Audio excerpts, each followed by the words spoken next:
This week on the Documentary Review Podcast, we are just a couple of white guys laying down a tasty groove as we take a look at the 2013 documentary Muscle Shoals. Welcome to the Documentary Review Podcast. I am PT. And I'm Jonathan. We're going to try and keep it funky tonight. We don't even know how to play it clean. We're gonna keep it funky. Before we review this documentary, let me make a disclaimer, which is I'm pretty sure I'm like the target audience for this documentary. The subject matter is something that I like a lot, and this is the only thing I've ever rented as a digital rental on iTunes. It's like when I heard this was coming out, and I read a little advanced review of it that got me really excited, and I rented it when it was still in theaters or whatever. So whatever I'm about to say about this documentary, you could take it with that giant grain of salt embedded directly in it. But what's Muscle Shoals about, Jonathan? All right, well, Muscle Shoals is the story of a small town in Alabama called Muscle Shoals. And in this very small town, they have a recording studio, actually two now, and this recording studio started back in the late 50s. Basically went on to record some of the most amazing, iconic music in American history, stuff that I think changed the musical landscape over the years. And the real point of the documentary was saying what made this little tiny nowhere town so special that it could generate all this amazing music. And that's kind of the focus of the documentary. It dives into the people, the place, the location, things that it was, and what it did to, like I said, change the face of American musical landscape. That's a good summary. I'll tell you, the first time I watched this, when I rented it or whatever on iTunes, the way it opens is with a bunch of people talking about why Muscle Shoals is this mystically wonderful place. I was a little worried at the beginning. I was like, is this documentary going to be all about the magical energy of the earth around this one place or whatever? But it turns out that was just their little technique to get you into the story, and then they introduce you to to the main people. But I got a lot to say about this documentary, but where should we start, Jonathan? Boy, it's a cool idea. Granted, the documentary really does just actually focus on real people and real events. But I like the underlying theme of and something that I kept thinking about too during the documentary, because that's kind of how they pitch it right away. They're like, oh, there's magic in the mud and the river and blah blah blah in this place. And then as I'm watching the film, or the documentary, I'm thinking, well, yeah, maybe it was just because they had some pretty amazing people there, which they did. They had this guy that kind of started all, Rick Hall, started the Fame Studio after kind of failing off from another studio and a bunch of adversity. Actually, probably has the worst life of any human being. But it was through all that hardship that I think kind of made him a really, really great music producer. And it made me wonder if it was if it had anything to do with the location, or if it was just this amazing group of people that happened to come together. And granted, you have to make the argument that they wouldn't be the people they were without where they came from, which was all Muscle Shoals in that area. But right. So the documentary kind of goes chronologically, where it starts starts in Rick Hall's early days, and talks about how he first of all, he gives I think there's going to be a new weekly feature is when we call out what the best humble brag of the documentary is. 'Cause people, whenever they're talking about themselves, are always going to give some sort of humble brag. So and it was a little hard with Rick Hall, because I really felt like he was a great subject for a documentary, because he felt to me at least, he was very straightforward. He was, when he did something wrong, he was pretty matter of fact about, I screwed up this or that, and he didn't seem like he was ever bragging too much. But one early humble brag is he talked about when he was trying to start a record label with some other guys, and he's like, yeah, I got fired because I was just way too hard of a worker. That was my humble brag of the week. Um, that, so that, that was a good humble brag. There's another humble brag, and it wasn't even. It was a little bit different than normal humble brags. I can't give it to Rick Hall because he has too many like non-humble brags. Like he's all like, yeah, we had to make it or break it. But guess what? First thing I ever did was a #1 hit single, #1. And he said that all the time. right. You could tell Rick Hall had like a need to say, I'm a successful person. So he did a lot of not humble brags throughout the whole documentary. But it was the drummer for the Swampers. That was when Jerry Wexler, who's the head of, help me out, which record label was he head of? Um, It's one of the New York. yeah, not Capital. Yeah, he The was other one one of they talked about. not Capital, the other one, and he he came in and he was like came up to that kid who was literally just a kid at the time, and he was like, you're a great drummer. And then the guy was telling the story about Jerry Wexler doing that, and he's like, so he said it was kind of like a wave came over me, and at that moment I just had to do what I had to believe in what Jerry Wexler said, and was a great drummer from that point on. So I thought that was a great humble brag. That was good.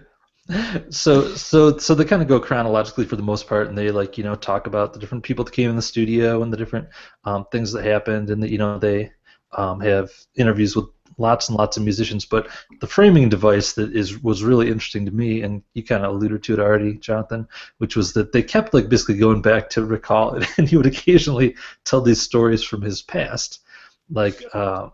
And each story was more horrible and more upsetting than the last. And but what made it really interesting was that I felt like the way they framed it, like each time he told the story, I at least felt like, oh, okay, this is like the defining event that really made him what he is. But that happened like 5 different times when he kept telling these completely horrible stories about what happened to him. Um, so I thought that was a cool framing device, and yeah, he had some bad stuff happen to him. There's no doubt about it. Yeah. Okay. Yeah. Here's a question for you. What was the worst thing that happened to Rick Hall in his life? Oh man, yeah, there's so much. Like yeah, I don't. It's probably I would have to say it's probably either like his. Well, I guess it depends what you mean by worse, because I'll bet the thing that like informed him, like made him into the person he is the most, is like when he was a little kid and like his little brother died in this super horrible way, and then like his mom like ran off and became a prostitute. Basically, is the short version of the story. So that was probably like the thing that probably shaped him the most, I would say. I'll give you the fact that was probably the most formative of the horrible events that happened to him, but I still think, in my mind, the worst one was so yeah, like Tyler just said, his mom abandoned him, left and became a prostitute, and so he had a lot of issues from that, and like, but his father kind of stuck with him his whole life, and eventually, once Rick Hall's made it and he's become successful and has wealth, he says, "Boy, what can I give back to my dad?" And so he buys him a tractor, a John Deere tractor. Yeah, it's That's what always wanted a happens. tractor. He's been a farmer his whole life. He's always Right, he's worked had to do it by super hand. hard. He's super impoverished. So Rick Hall finally can give back to his dad. What does he give him? He gives him a John Deere tractor, something he's always wanted. Great, yay, Rick Hall. That's awesome. Except for the fact that that tractor overturns and kills his father in a horrific manner. That was just like, oh my God! When even after he's finally like become successful and like he's overcome all these adversities, then he does something awesome, and that still backfires and makes his life even more horrible. So yeah. Yeah, yeah. And if you think we're like ruining the whole movie, don't worry. There's like 3 or 4 Oh more of yeah, those. yeah. You haven't even heard the worst Rick Hall. And these stories are like we're just summing them up, but they're even worse when he tells them. It's Yeah. Yeah, I think part of what makes it so upsetting when he tells them is he's like such like a matter of fact guy. He's totally just like, yeah, then like my mother went and lived at the boarding house, and then like this guy, like the head of the boarding house, like asked my dad, do you know what the other women at the boarding house do? And my dad's like, yeah, and he said, well, your wife's do that same thing, and that's what I do. He's like so matter of fact in all of his stories. So yeah, Rick Hall. So another thing I wanted to bring up is like I've noticed whenever we do these and I look at IMDb, it seems like most of the directors only have like one movie. So there's very few directors that are like prolific documentary makers, and I don't know if that's just because it takes so long to make a documentary or what. But I was wondering about the logistics of this movie. Like, 'cause there's so many interviews with like these great musicians. Like, I wonder like how logistically they made that happen. Did they is the studio just in New York and they waited until they came to town or whatever, or did they like follow No, these no. guys around or what? I wonder how they did it. If you go back through the, I don't know why, but I had the credits on and was watching some of the credits of the film, which there are many actually. They give a lot of credits to a lot of different people, but like I did notice that I can't remember exactly what it was, but it was something like location used or thanks to these locations, and it went all over the world, London, New York. So they went all over the place to meet with these different, and you kind of noticed it too, because when they're interviewing all these people, all of which are famous rock stars, they're Mick Jagger and Bono and Alicia Keys and a lot of different just famous A-list kind of past and present musicians, but they're all in different locations. They're not just filming them in one room like they had everybody come to them. So maybe that's why I was watching the credits too, to figure that out. But apparently they went all over the place to get those various interviews for people on Muscle Shoals. Interesting. I'm glad you caught that. Two things like about that were very interesting to me. One is like kind of I guess if I had to do a nitpick of the film, it would be this. But like I don't even want to do it because I totally understand why they did it this way.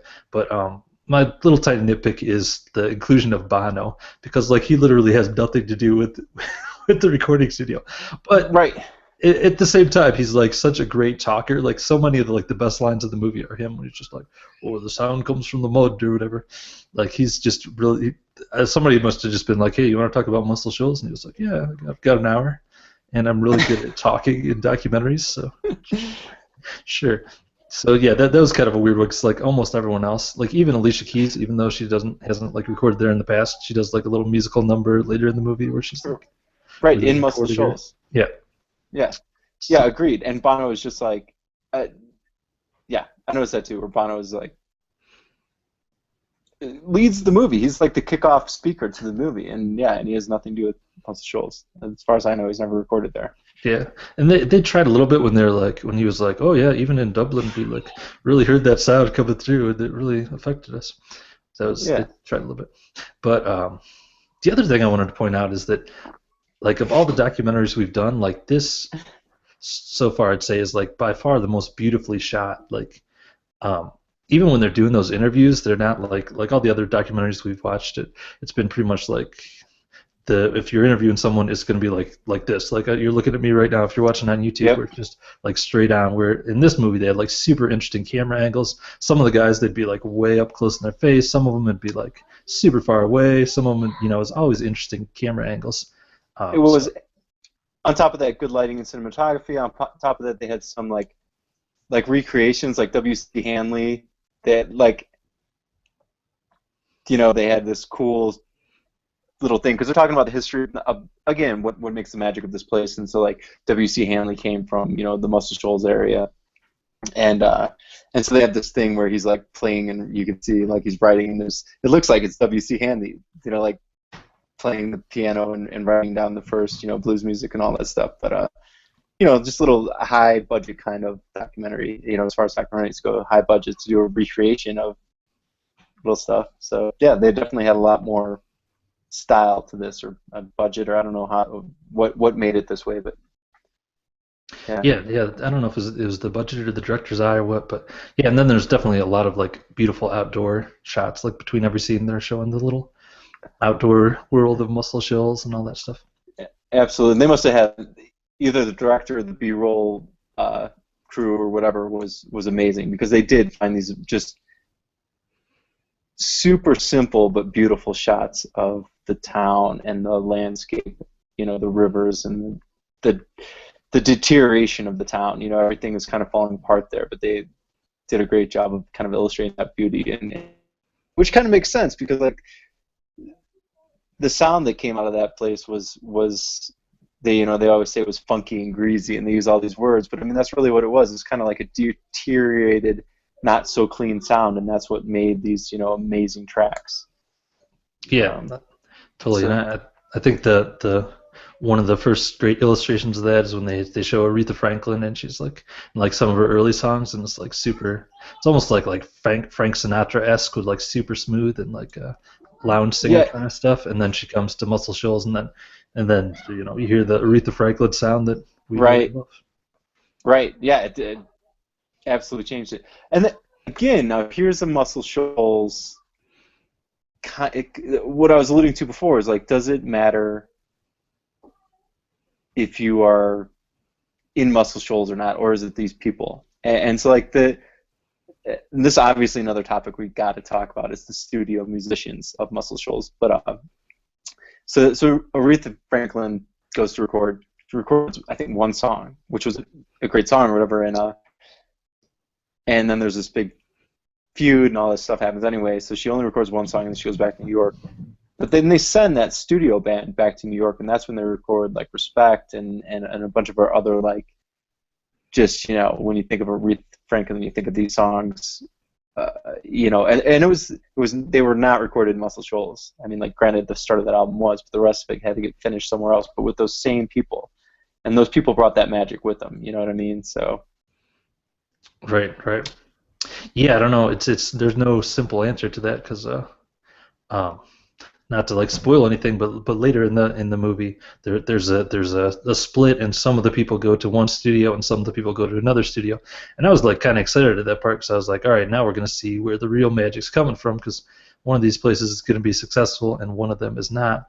But no, it seemed like they just both kept being super successful and That's true. turning out the hits. Yeah.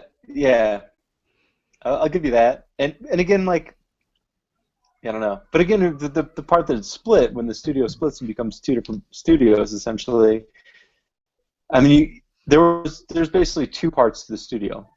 The producer engineer, which was like Rick Hall, and then your studio musicians, and that's where the break came. But all those studio musicians, it's not like they had been studying, they'd been mentored by Rick Hall, they'd watched Rick Hall for years making hit albums, and they were the sound behind it. And I think they took that piece of him with them, and even stepped it up. I think they were more successful, for a certain period of time than Rick was. I mean, he was still successful after that with his music studio, but so I don't know. Yeah. So of all the crazy like musicians and crazy stories that they told of different stuff, did anything leap out at you as like really memorable story or event? I don't know. The whole thing with the story of Rick Hall and Aretha Franklin's husband. Sorry, I've guessed leaving. Rick Hall and Aretha Franklin's husband getting into basically a knockdown, drag-out fight that almost, where they were literally trying to kill each other. That kind of stands out. The other one, that honestly, like the funniest moment of the film for me, there really aren't a lot of funny moments in the film. It was a great documentary, but when the whatever, I can't remember his name, but the leader of the Swampers, the engineer of the second studio, is talking about when they got the Stones in there. And he's like, yeah, and he's like, they're talking about making this first album. And he's like, and you know what else? We did that whole album with no drinking and no drugging. And that was, that was a big deal. And then the next scene, they cut over to Mick Jagger, and he's like, yeah, I'm pretty sure we were drinking and smoking marijuana. And then they cut over to Keith, and he's like, yeah, I think we're doing plenty of drugging and drinking. And that scene was just kind of funny, made me laugh. Memorable moment. Yeah, it's funny because I read Keith Richards' biography, and there's like a whole story about like his time in Muscle Shoals, like the way his like car was just loaded with so many drugs, and he was like on the run from the police for a while, and like driving around like the county, like tried to not get caught with all these drugs. Yeah, so they didn't really touch on that in the film, but funny nonetheless. Yeah, gosh, there's so many great moments. One of my favorites was the whole thing around Duane Allman. Duane Allman was like basically the studio guitarist there for a little while prior to starting the Allman Brothers, and there's a one of the stories about. Oh man, I just knocked my computer. Sorry about that. I've messed myself up. Sorry. That's all right. I think you fixed it. You're good. All right, I'm back. Sorry, I lost my window, so I couldn't see you. But when Dwayne Allman was kind of the studio musician, and they talked about how it was kind of tough to go out to lunch. First of all, for the black musicians, because it was not very sometimes people hassled them, and they were talked about like how they could actually see like cotton fields from the studio where black people were still like picking cotton and stuff like that. But then also for Dwayne Allman, because he had like long hair, everyone gave him a hard time when he went out to lunch too. So they were doing a session with Wilson Pickett, and him and Wilson stayed back, and they just like decided on a whim to record "Hey Jude," and and so they recorded that song when everyone got back, and it was amazing. I totally loved that version of "Hey Jude," and they also talk about how like in the kind of the vamp at the end, there's this crazy guitar solo, and they kind of cite that as the moment when Southern rock was born. So I Yeah, totally like that story because I really like that version of the song. yeah, that is actually a really cool part of the documentary for many reasons. Again, like you said, that where they literally say that was the birth of Southern rock, like right at that moment. And essentially, maybe they're right. You know, if you could trace it to an instant in time, that'd be it. Yeah. Yeah.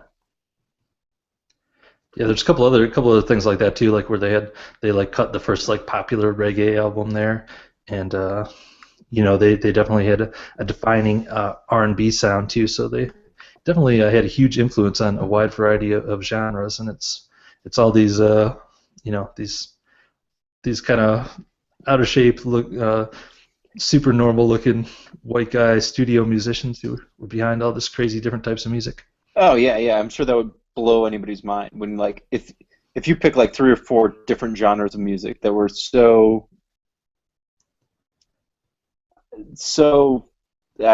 funky. I don't know if that's the word I should be using, but like they just had this grimy, crazy sound to them. Yeah, and then you showed a picture of those guys that are playing all this music, who look like the most straight-laced, cornbread white boys from the South you could ever find. Yeah, it's pretty mind-blowing that those are the people generating that sound. Which can, yeah, I've never thought much about recording or studio musicians. So like this documentary was really, pretty insightful for me or whatever. That it's just something I've never thought much about. Like I always just like envision, I don't know, that Aretha Franklin would have a band, and that band sat around and writes the song, and they have it all polished, and it's their song, and then they go and do studio and record it, which is not the case at all. And like I never realized how much a studio, band helps write the music. I mean, they make these songs, and it makes me feel like bad for these guys that they get so little credit. That they really are. It's not even like sometimes it's the lyrics. I mean, sometimes it's the lyrics, the music, the way it all comes together, the arrangement. It's all kind of being put together by these producers and studio musicians, and I don't think, at least not for me, I think most people don't think of them as having really anything to do with this music. Yeah, And really, no, I have a great personal story about that.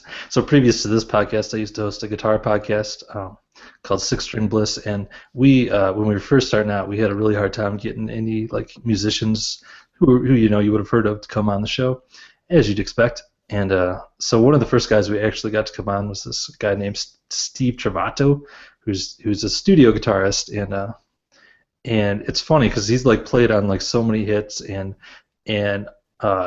just like from like the 80s to like current day, he's still playing on all kinds of hits today, and like he was just so like grateful to be at our show. He was just like, oh man, I'm so happy you guys called me to talk, this is so great and all this stuff. And yeah, they call him the Great Chameleon. He's an amazing guitarist who can just play any style or whatever. But pretty funny that one of the guys like played on way more hits probably than most of the hit musicians we've heard of. But it's definitely spent his life behind the scenes.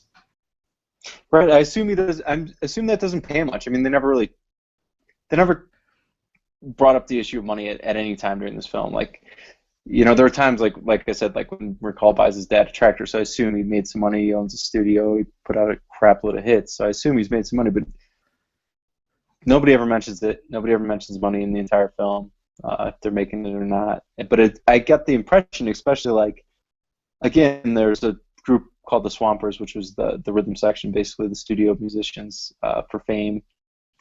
the recording studio, and like I got the idea that they didn't get paid crap, or they didn't get anything for being studio musicians and like really bringing a huge part of the creative process to all this music. Yeah, no, And that's a good point that they didn't like. I mean, I assume that was the reason that they split. I mean, they basically said that they wanted to do their own thing and they were going right, to sign with Jerry Wexler, but they didn't like really get into like it being a financial dispute or anything other than just briefly saying that. So yeah, it would have been interesting to know a little more details about that. right, yeah, I would have been a little curious about that just to see, were they making 20 grand a year as studio musicians and 5 million a year as studio owners? I mean, like, I don't know. I would like to see what that offset was. But Yeah, for sure. Um, just looking back at my notes, I think we covered most of what I wanted to talk about. But yeah, I mean, there's if you want to get a good idea of the scope of music that they put out, there's one really cool scene where they it's just like a 2 or 3 minute scene of them like just showing all the records that they put out, and it's pretty crazy the wide variety of stuff they put out. So yeah, if you've listened to music from like the 60s and 70s and probably early 80s, you've definitely heard a lot of their stuff that was recorded there. right, one thing, it's actually in the end, but I- one thing that blew my mind. So one of the studios there actually recorded with Leonard Skinner, and they recorded "Sweet Home Alabama," a song that I've listened to probably many, many times in my life. I know I have many, many times.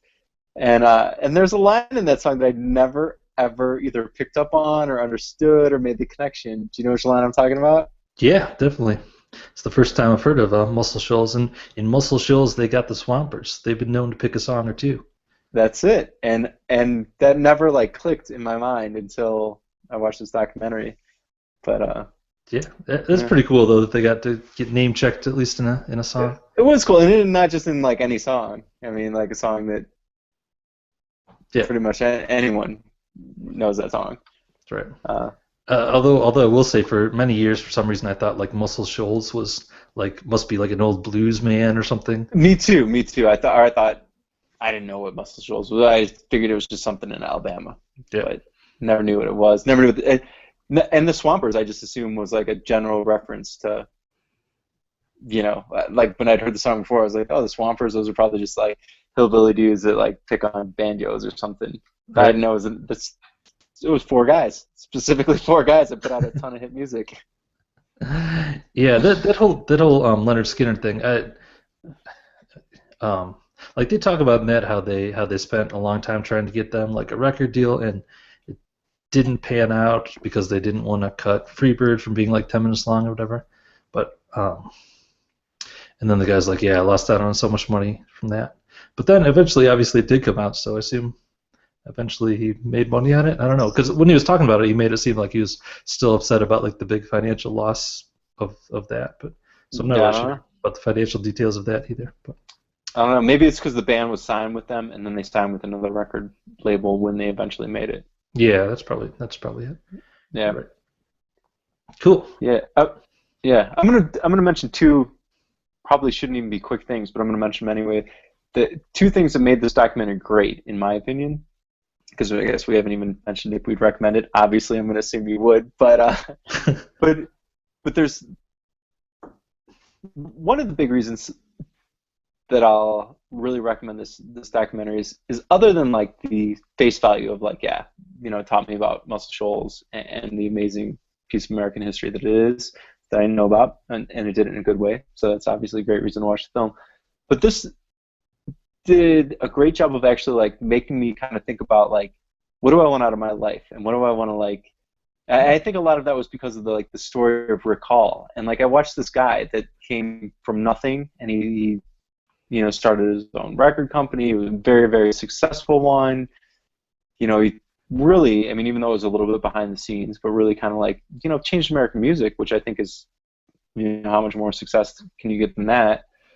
And then at the same time, like, like you said, when he's very matter of fact about telling his story, but I think most of that's because time, the passage of time. He's an old man now. and he's telling about his life, and they show him going around, and he's just like some dude on some podunk farm in Alabama moving hay bales around, which it's not the most profound thing you can do with your life, or maybe it is. And I was kind of watching it, and like, and all these people are like, we had the opportunity to take our studios anywhere we wanted. Everyone wanted to record with them and record in their studios, and they didn't because they like this little crappy town called Muscle Shoals in Alabama. And I mean, like, I say crappy town because that's what everyone thinks of it like, and maybe it's not. Maybe it's amazing. Maybe that's the best thing you could ever do with your life. And there's a lot of that kind of going on with when you're watching the documentary, because I mean, it is. Even the musicians are old and looking back now, and recalling the events of the past, and like it really kind of gives you this whole sense of, what's the point of it all? At least for me, that was like one of the underlying themes of this documentary, where it really just gets you thinking about like, what do I want with my life, and what is a successful and important life. So it's got that, which I think most documentaries don't. They've got their surface value, the point of the documentary, and there's not a lot else to it. But this is a great kind of little subtle theme that runs throughout the entire thing. And the other thing that I really liked about it was I didn't grow up with music. My parents, oddly enough, didn't listen to music, so I missed pretty much everything in this documentary, like everything that like came out then. That like your parents normally, probably everyone listening to this, their parents listened to that music, but I didn't. It really made me want to go back and like start combing through stuff that I've missed, just because it came out before I was really old enough to listen to music, and I just missed that all. But when I'm listening to it, and obviously I've heard these songs, they're all famous songs, but I haven't heard the full albums, and I haven't really like taken them apart. And so hopefully I'll go back and do that. I think it. Yeah. And this is kind of a side note from that, but one thing that I've been doing recently is this website called Grantland. They put out this list where they had like their music critic went back to I think 1955 or something, and he tried to identify at all times from 1955 to present what was the best American band working at that particular moment, who was like at the height of their power. So he went all the way from like 1955 year by year to present, and he was like, Beach Boys or whatever, 1962 to 1964, but then they get knocked off their perch by this person. So, and then he lists the specific albums that came out when that band was at the height of their power. So I've been going back and like trying to listen through to all those albums. It's been pretty fun and interesting. Yeah, that sounds pretty cool. You'll have to make me a super awesome mix, and then I can just like take your clip notes and. All right. No problem. All right. What was in relation to what you were just saying, I was wondering, what do you think? And this is obviously totally speculative, but that could have gone without saying because when I asked the question, obviously it is. But what do you think Rick Hall would have been like if he were born like maybe like upper class, let's say? So I could see it going either way. Like, is it something that's within him that he would have been even more crazy successful because he had a bunch of advantages, or is it just because he had such a big chip on his shoulder because he was like so dirt poor? Like, I mean, obviously we'll never know the answer, but right. No, I think the adversity that he went through was what made him. I don't think he would have been the same guy. I think he could have been like a nothing without it. I think because like another little like scene in there is he's like, it's like, yeah, my daddy used to always say, you can't just be the best in this county. You have to be the best in the world. Like, he just pushed that point home to him, and I think not only like hearing that, but you could tell that to a rich kid, but I don't know. I don't think it would take hold like when you're, when you're just living a life where you're like, oh my God, I gotta do better. I gotta get out of this, and how do I do it? And if you got the one person in your entire world that means something, it's like, you know how you do it? You're the best in the entire world. No other way. That's what's gonna shape you. And I think without that, he wouldn't have been the Rick Hall that he was. Yeah, maybe, or maybe he would have been like, God, I'm so rich. Everyone thinks that like that I'm only where I'm at because I've got all this money. I'm going to show them by building this something new that they've never seen before. Never know if it's within him or if it's his nature versus nurture. I suppose, but I think it, one way or the other, I think it certainly was, all the stars aligning, as they say in that his nature put in that, crazy situations all came together just at the right point and the right time. He had a great mentor too. They touch on that briefly in the film, but I think it was that kind of guy with the place he was at, with the mentor he had, and with all the craziness coming together that just made it. Right. Otherwise, nobody would have ever heard of Recall. What was your other thing you were going to bring up? No, I think it was just going to be the music and then the whole point of light thing. Gotcha. Yeah, gotcha. Those are my two. Cool. All right, so how many stars are you going to give this out of 5? Oh man, 4.5. That's my star ranking. It's a pretty darn good movie. I would recommend it, but you got to leave a little room for improvement. Right. Yep. I'm gonna give it 5. It's my first 5. When we do this, I'm sure at the end of 2015 we'll do a best of the year show. What's the best documentary we've seen? This one's gonna be hard to beat for me. I'm gonna. It's out to an early lead. Obviously, it doesn't have too much competition yet, but sure. Whew. Sure. I think I'm actually kind of looking forward to our first crappy documentary that we review, because so far we've done all good ones. Yeah. All well worth watching. Or at least, even if it's not crappy, at least if we violently disagree on whether it's crappy or not, that'd be good. Yeah, that'd be great. In fact, I tried to pick one of those for tonight, but it wasn't on Netflix, so I couldn't pick it. Man. So bummed out. Yeah. Yeah. The last thing I'll say real quick about Muscle Shoals before we pick the one for next week is it's weird. I always seem to have a documentary that that's really soothing to me at different times in my life, that if I'm having a bad day, I can just put it on and something about it's really soothing. For a while it was American Movie was a big one for me. Oh, that's a good one. A couple other ones that I'm not going to say because I have a feeling we may do them in the near future. But it seems like right now Muscle Shoals is my soothing documentary that I've probably put it on at least 4 times this week. Not to watch the whole thing, but just had it going a little bit while I'm doing other things stuff. or whatever. So yeah. All right. So we recommend it. We like it. Good job, guy who made it. Freddie something. Greg Kemmeler, I think, was the director. All right. Yeah. Good job. Yeah. All right. Do you have some options for me for next week? Yeah, I got some options for you. 2 of which I've seen, 1 I have not, but I would like to see. So throwing one out there. One is Forks Over Knives. I figured about time we throw out one of the most popular documentaries out there today, something about food. So Forks Over Knives, which I have seen. 2, which I have not seen, but I would really like to see actually, is Euro Dreams of Sushi.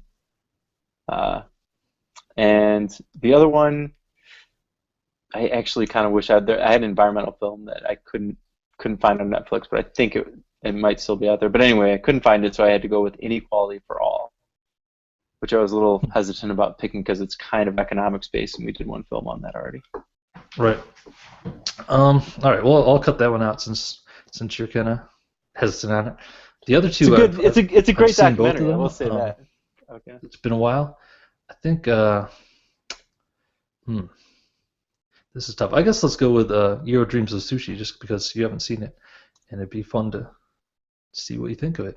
Cool, good. I'm excited to see it. Like I said, this was kind of the one I was hoping you would pick, just because I like new things. Cool. Although Forks Over Knives, FYI, anyone who wants to pick that up, even though we don't review it, I did make me go vegan for 1 solid year, partially because of that film. Yeah, that's pretty good testament to a movie if it changed your whole lifestyle. That's right.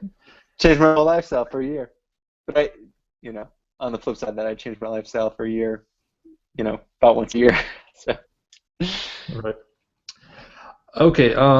So we're going to be talking about Euro Dreams of Sushi. It's on Netflix. I don't know if it might be on Amazon too. I don't know. But we'll be I think so. recording it.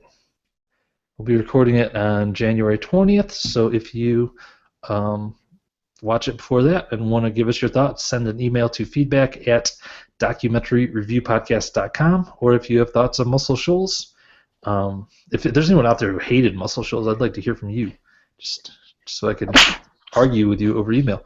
Bless you. Thank you. So yeah, we will love to hear from you. And you know what I would really like? I would like for some of you to come rate us on iTunes. We're new podcast. We're like the new guy in town. You know, when someone's new in your neighborhood, you go over, you say hi, maybe you drop off a little, a little basket, a little bottle of wine. Our version of you dropping off a bottle of wine would be you giving us a positive review on iTunes. So that'd be great. Um, I think that's gonna do it. Anything else, Jonathan? No, I think that is it for me. All right.